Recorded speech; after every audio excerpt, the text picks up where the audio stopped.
Well, why don't you start by introducing yourself? Right.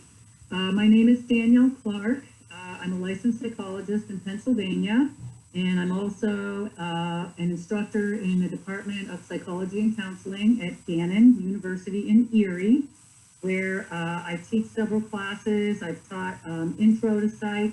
I teach health psychology right now, and I also teach a class that I developed called Horses for Interpersonal Skills, which has a lot to do with what we're talking about today. In addition to Gannon, I am a equine assisted learning facilitator at Hope on Horseback, which is a local therapeutic riding center, and we see several groups of clients that come through for equine assisted learning programs throughout the year. Thank you. Why don't we talk about what equine assisted learning is and what equine assisted psychotherapy is? Okay, good. And so in this field, there's a lot of cloudiness and there's a lot of overlap with these terms.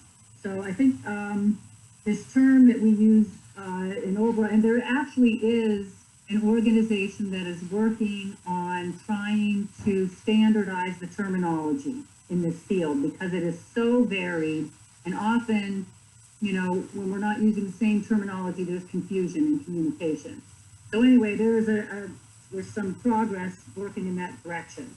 But equine assisted therapeutics can refer to therapeutic horseback riding. There's also vaulting, driving, and it also includes equine assisted learning and equine assisted psychotherapy. So we're going to focus on the last two.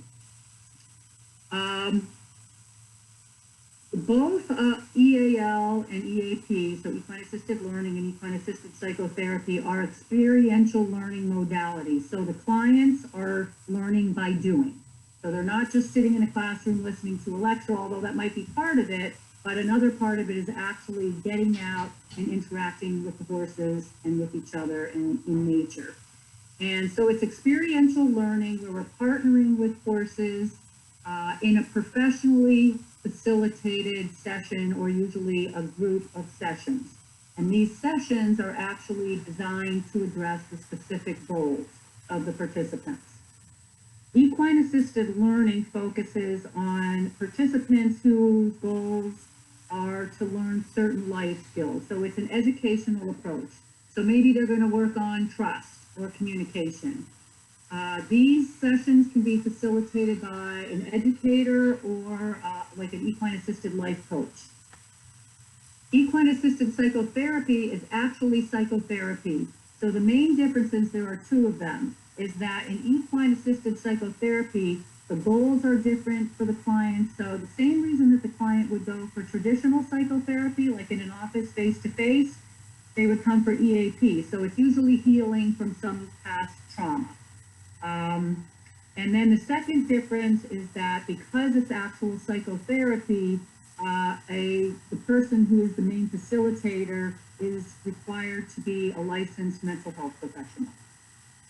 Other similarities, I was trained through the EGALA method, which is the Equine Assisted Growth and Learning Association. And according to that method, all the work is done on the ground. There's no riding involved. Now, some other practitioners and some other certification programs do use riding, but the way I was trained, we don't use riding. So it's groundwork. And the premise for the groundwork is that it allows for a more equal footing between the participants and the horse, especially when the horses are at liberty, meaning they can move away, they can get away if they want to. Where when the horse is all tacked up with riding gear and a bridle and they have a rider on their back, they might behave differently because they can't get away quite as easily if they happen to want to walk away. Other similarities in EAP and EAL, either of them can involve group sessions or one-on-one. The sessions are, again, specially designed to meet their goals. They can be done in an indoor arena, in a round pen. I like to do them outside in the pasture whenever possible. And I'll talk a little bit about that later. So for EAL, the goals might be things like we might see corporations who are coming for team building. We've had athletic teams come to us again for communication and team building activities. And for equine assisted psychotherapy, again, you see overlap here. We might be working on somebody rebuilding trust. For example, we work with crime victims. So trust is usually an issue that we're working with that population. Okay. For someone who would be maybe coming into this field, maybe graduating from college and wanting to begin this field, what would you say are some of the most important skills that person would need to have? Right. So I could answer this several different ways, and this answer could go several different places, but I think observation skills and communication skills are going to be super important. That is after you've gotten your education and whatever certification you're looking for. So if you're looking to do therapeutic riding, you could have a bachelor's degree. I think some people can even do this without a bachelor's degree, and then you can go on and get certified for that. For equine assisted learning, a bachelor's degree is required usually, and sometimes an advanced degree. But if you want to conduct equine assisted psychotherapy, you would need a master's degree because that's where the licensure comes in, or beyond that with a PhD or a PsyD, something like that. So you're actually, if we're looking at EAL and EAP, the skills are going to be the skills of a therapist combined with some equine experience skills. So I mentioned, observation and communication skills, and it's really hard to pin down one set of skills that's most important, but I think that encompasses the bulk of the skills. As a therapist, really important skills are going to be listening and listening to and observing your client, being able to clearly communicate to your client your understanding of their problem and your recommendations. Also being aware of your own issues and not bringing them into the session with you. We call it leave it at the gate, that old horse show saying where before you go into the arena, leave all your worries at the gate and focus on your job at hand. And as far as then we're combining that with the equine experience. So again, lots of experience with horse handling, knowledge of horse language, and I'll answer that, I think, in your next question. For both of these, patients are going to be required, the PATIENCE patient. So again, a therapist and anybody working with horses knows how important patience is, as are self-awareness and just being open to the outcome of the session rather than trying to impose your own agenda onto the session or onto the horse. And I wanted to add to this, well, I'll do that in your next question. Okay. The next question is, what advice, beyond like what skills to have, what advice would you give to someone who wants to enter this field and wants to be successful in this field? Okay, great. So again, get your training, get your education, get your certification, get as much experience as you can around horses. And I mentioned, probably one of the most important things I can recommend is to consider the horse. And what I mean by that is to learn how to listen to your horse and learn horse language. And the best way to do this is to get together with a trainer who has a lot of experience doing this and taking groundwork lessons in how to learn what horse language is. And I'm going to interject a little bit here about why we use horses to begin with for this work and why this whole paradigm works. Horses are prey animals versus cats and dogs, who are predators, and humans being the super predators, really, we're at the apex. And horses use nonverbal communication for the most part to communicate with each other. They do have some vocal signals, but for the most part, they're communicating non-verbally. They're also very, so working with horses allows us to be aware of the importance of body language in the horse and then the body language in ourselves and other people.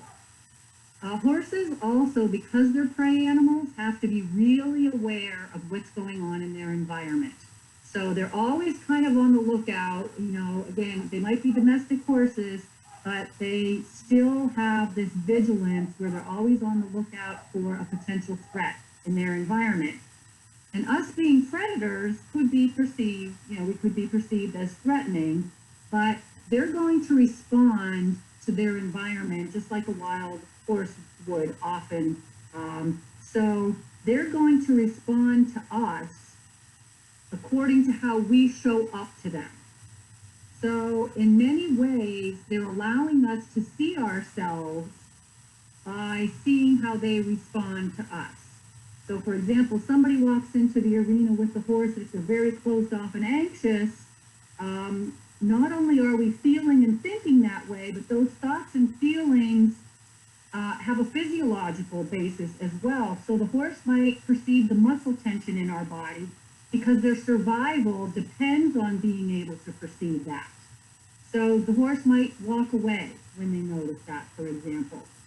So all these sessions and use horses because they increase our self-awareness, which allows us maybe to see some faulty patterns of how we show up and how we communicate, and to also test and try new ways of kind of being there and being present and presenting ourselves and to solve problems. So in many ways, they're living biofeedback machines. And that has a lot to do with them being prey animals and nonverbal animals. So this listening to the horse and learning what their body language means is really important. If we ignore that, the horse's anxiety can increase if we just keep pushing on with what we want to do and, you know, not really being able to read our horse. Then they have an increased sympathetic nervous system response, and that increases their tension and their resistance. So they may not be as cooperative, perhaps, in the session as if we took a few extra minutes to read them and get a sense and let them kind of think about things. So we need to take a deep breath for our horses, pause at the stall door, get a sense of, you know, what their demeanor is like. Are they walking towards us like they're eager to see us and work with us? Are they reluctant? Are they asleep? Is their nose to the back of the stall? But if we give the horse time to think, this allows them from a neurological perspective to stay within their parasympathetic nervous system, and then they can quietly and calmly respond to us, and this is when they're primed to learn. So they're going to be a great partner in this. We really look at the horse as a partner in this triad. So we have the horse, the client, and the facilitators all as equal partners in this type of work. And when we learn how to listen to the horse and read the horse, then the horse feels safe, and then the horse, when they feel safe, trusts us to really lead for them and to be their leader, because most horses are looking for a trustworthy leader. So that's kind of a long answer to that first question about, you know, one piece of advice, considering the horse. The second one would be some economic considerations. So I think it's important to realize some of these practical considerations of doing this type of work. Most people who do this work do it just because they love horses, they want to be around horses, and they want to help people. And it's really a gift to be able to combine those two passions. However, depending on where you live, again, in my experience, most people do this type of work part-time, and then they have other jobs, life-sustaining jobs, where they work full-time or maybe more consistently part-time. That being said, there are some organizations that employ individuals who do this type of work on a full-time basis. And it's usually, I know there's an organization in North Carolina, a woman who I've had contact with. There's another one in New York State where they do a lot of corporate work. So it just depends on where you're located. keeping in mind too, another reason for that is, the salary is lower than the average salary that people can make in doing psychotherapy or some other fields, and usually you will be if you have your own place. Most of these places are nonprofits, and most of our client bases come from nonprofit organizations. And again, we get into that whole realm of the nonprofit world where everybody's competing for the same kind of bag of funds to run their programming. And right now the economy is really rough, and I know that the organization Hope on Horseback that I work for has had to suspend their programming, and as many other organizations have had to do. And so we're waiting to see what's going to happen with that, and we're just going to have to adapt and adjust to this new normal. Mm-hmm. Well, thank you very much. Is there anything else you wanted to say before we close out, or just any final thoughts? I don't think so, unless you have any other questions. I'm just happy to always be able to share this information with people, because I really believe in the efficacy of this work, and I'm really glad to see that there continues to be an interest and this field is growing. I'd be really happy to hear some feedback about what people thought about receiving this information. Of course. All right. Thank you very much for sitting down to do this interview.